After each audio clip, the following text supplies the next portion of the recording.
आपल्या साड्यांची महाराणी स्वामिनीच्या YouTube चॅनलला सबस्क्राईब करा आणि भारतभर विखुरलेल्या देवींच्या शक्तिपीठांचा महिमा सांगणारी मालिका स्वामिनी आदिशक्तीची अनंत रूपे आता YouTube वर.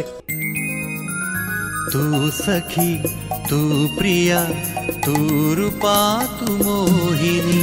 स्वामिनी स्वामिनी स्वामिनी. स्वामिनी अत्याधुनिक आणि पारंपरिक साड्यांचं विलोभनीय दालन, तुमची आवड जाणणारं, तुमचं सौंदर्य उजळवणारं स्वामिनी. सौभाग्य सुंदर लेऊनी वसने उभी मन भावनी.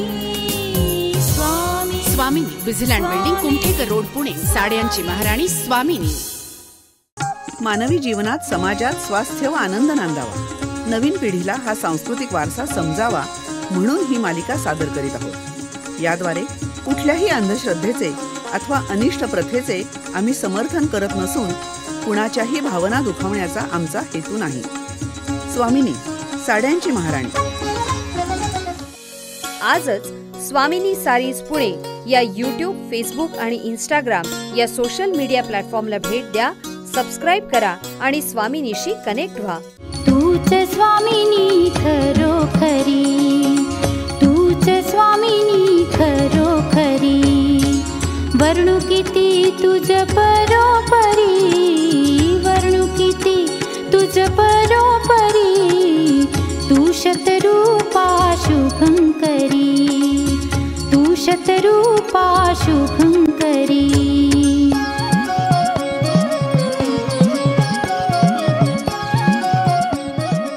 नाना, या सगळ्या भागाला पूर्वी कामरूप असं नाव होतं ना?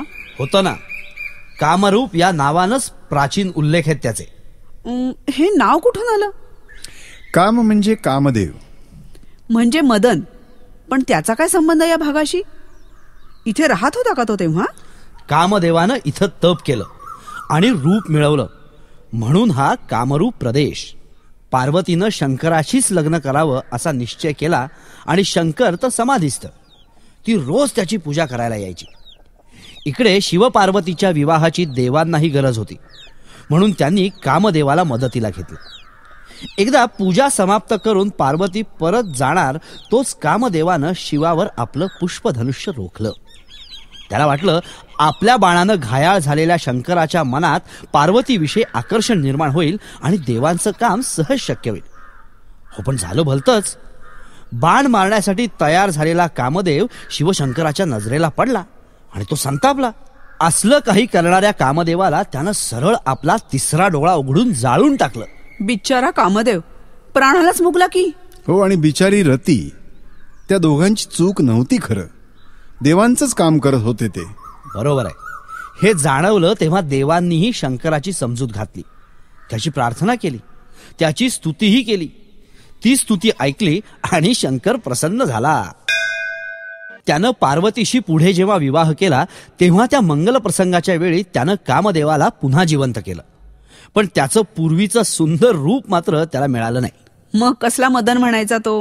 हो ना, म्हणून तर देवांच्या सल्ल्यानुसार तो इथं आला. त्यानं इथं तपश्चर्या केली आणि शंकराकडून आपलं रूप परत मिळवलं. कुणी कुणी तर म्हणतात की इथल्या देवीची पूजा त्या काळात खुद्द कामदेवानं केली आहे. आपल्या इतिहासातली एक गंमतशीर गोष्ट सांगू का? अरे वा, गोष्टीच गोष्टी आहेत या ठिकाणच्या. हा, पण ही पुराणातली गोष्ट नाही, मग इतिहासातली आहे. मगाशी मी ते म्हणलो ना अहोम वंशाच्या राजाबद्दल. त्यातलाच एक राजा विश्वसिंह नाव होतं त्याचं, आणि त्याचा भाऊ शिवसिंह. दोघं एकदा या डोंगर रांगांमधून सैन्याबरोबर जाताना वाट चुकले आणि भटकत राहिले. तेव्हा हे देवीचं अज्ञात स्थान त्यांना दिसलं. जंगली लोक तिची पूजा करत होते. त्या लोकांनी दोघांना पाणी पाजलं. मग दोघांनी देवीची प्रार्थना केली की आम्हाला वाट दाखव आणि युद्धात जय दे, तुझं सोन्याचं मंदिर बांधू. त्यांच्या इच्छा पूर्ण झाल्या. तेव्हा मग त्यांनी देवीचं मंदिर सोनं वापरून बांधलं असं म्हणतात. बोलता बोलता सौभाग्य कुंडाशी आलो की आपण. बघा, हा हे असं म्हणतात की हे कुंड इंद्रानं बांधलंय आणि इकडे हा गणपती आहे. चला दर्शन घ्या आणि मंदिरात जाऊया. ही देवी मूर्ती का? छे छे, ही भोग मूर्ती 12 खांबांमध्ये आहे ती. बघा ना. हरगौरी मूर्ती म्हणतात हिला. अष्टधातूची आहे. वार्षिक उत्सवांमध्ये याच मूर्तीची मिरवणूक निघते. कामेश्वरी आणि कामेश्वर शिव यांचं दर्शन आधी घेऊ आणि मग कामाख्या देवीचं गुहेतलं दर्शन. हो, आणि ही गुहेतली देवी म्हणजे मूर्ती नव्हेच, एका खडकावरती किंवा शिळेवरती एक भेग आहे आणि तिच्यातून सतत पाणी पाझरत असतं. तीच देवी. देवीचं असलं रूप फक्त इथेच असेल नाही का? नाही, नेपाळमध्ये पशुपतीनाथाजवळ भगवतीचं मंदिर आहे. बर. तिथे दगडाचं अष्टदल कमळ आहे आणि मध्ये पाणी. असं कसं हे देवीचं रूप? याचं कारण म्हणजे इथे सतीची योनी गळाली. दक्ष यज्ञात पार्वतीनं म्हणजे सतीने उडी घेतली आणि ती जळाली. तेव्हा शोक असह्य होऊन शंकर तिला खांद्यावर टाकून निघाले आणि सैरा वैरा फिरत राहिले. तेव्हा ठिकठिकाणी सतीचे वेगवेगळे अवयव गळाले. त्यांची शक्तीपीठ निर्माण झाली. इथे सतीची योनी गळाली म्हणून हे स्थान म्हणजे निर्मितीचं स्थान मानतात. चला चला आत चला सगळे. आधी दर्शन घेऊ, प्रार्थना करू. देवी कामाख्ये, तुला नमस्कार करतो. आजच स्वामिनी सारीज पुणे या यूट्यूब, फेसबुक आणि इंस्टाग्राम या सोशल मीडिया प्लॅटफॉर्मला भेट द्या, सबस्क्राईब करा आणि स्वामिनीशी कनेक्ट व्हा. या रे इकडे सगळे, बसा जरा वेळ. वाह, हवा कशी छान आहे नाही? आणि हे भोवतालचं दृश्य किती सुरेख आहे. पहा ना. नाना, या डोंगरावर कामाख्या देवी खेरीज 10 महाविद्या मंदिरं आहेत आणि शिवाय 5 शिवमंदिरं.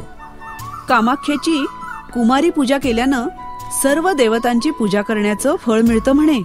भाविकांची तशी श्रद्धा आहे खरी. शिवाय हे स्थान म्हणजे शाक्त तांत्रिकांचं महाकेंद्र म्हणून प्रसिद्ध आहे. त्यामुळे कुमारी पूजेचं महत्व आणखी वाढलं असणार. पौषात तर इथे हरगौरीच्या लग्नाचा मोठा उत्सव होतो म्हणे. आधी माहिती असतं तर वद्यातल्या द्वितीयेला चालू असतो. आणखी कुठले उत्सव असतात देवीचे?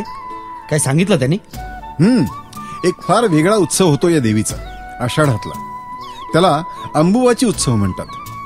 तेव्हा पावसानं पृथ्वी ऋतुमती होते आणि देवी सुद्धा. देवी 3 दिवस भक्तांना दर्शन देत नाही. चौथ्या दिवशी दर्शनासाठी लोकांची प्रचंड जत्रा लोटते. देवीच्या रक्तवस्त्राचा प्रसाद मिळणं मोठं भाग्याचं समजलं जातं. आणखी एक उत्सव असतो, देवध्वनी उत्सव. फार प्राचीन उत्सव आहे हा. खूप वाद्य वाजतात म्हणून हा देवध्वनी उत्सव. मग नाच वगैरे पण होत असतील? हो, होतात ना. पहिल्या दिवशी देवीच्या गर्भगृहात नाग आणि घट यांची स्थापना होते. रात्री भैरव वेशात भक्त नृत्य करतात. दुसऱ्या दिवशी सौभाग्य कुंडात घट विसर्जन होतं. या उत्सवाला, नवरात्राला आणि अंबुवाचीला खूप गर्दी लोटते माणसांची. चला देवीची आरती ऐकत परत फिरूया. चला चला चला. आसामच्या कामाख्या देवीचं श्रुतीदर्शन ऐकून पुढच्या भागात आपण ऐकूयात नेपाळच्या कुमारी देवीचा महिमा. महाराष्ट्रातल्या विविध स्वामिनींचं श्रुतीदर्शन आम्ही आपल्याला घडवलं. ते कसं वाटलं हे आम्हाला जरूर कळवा. आमचा पत्ता आहे स्वामिनी, विझिलँड बिल्डिंग, कुमठेकर रोड, पुणे. साड्यांची महाराणी स्वामिनी.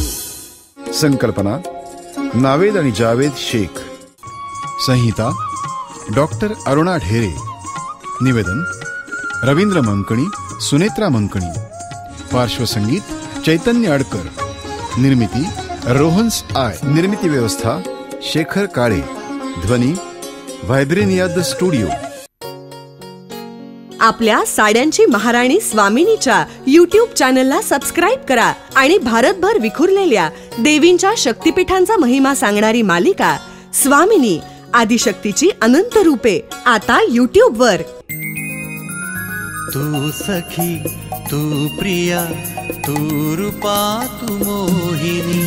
स्वामिनी स्वामिनी स्वामिनी. स्वामिनी, अत्याधुनिक आणि पारंपरिक साड्यांचं विलोभनीय दालन. तुमची आवड जाणणारं, तुमचं सौंदर्य उजळवणारं स्वामिनी. सौभाग्य सुंदर लेऊनी बसने उभी मन भावनी. स्वामिनी, विझिलँड बिल्डिंग, कुमठेकर रोड, पुणे. साड्यांची महाराणी स्वामिनी.